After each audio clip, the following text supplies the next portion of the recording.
Welcome to the Tech Egg. Don't get scrambled. Enjoy the video.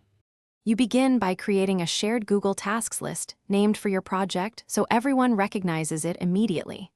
Next, invite collaborators and set one owner plus editors to avoid duplicate edits.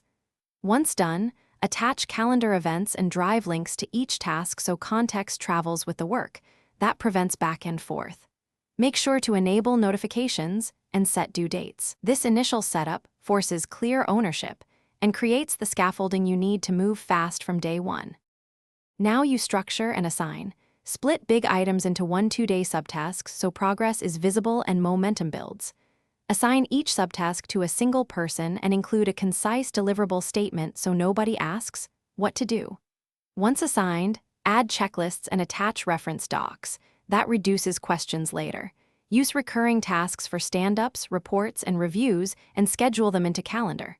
Finally, mark priorities visibly, emoji or labels, and enforce quick updates to keep the list truthful. To close the loop, run a weekly review meeting where you update statuses, reassign stalled tasks, and archive what's done so the list stays actionable.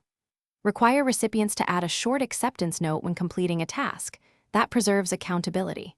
If something breaks, like missing tasks or sync delays, refresh sign-ins, clear app cache, and reshare the list or export a CSV to reconcile items.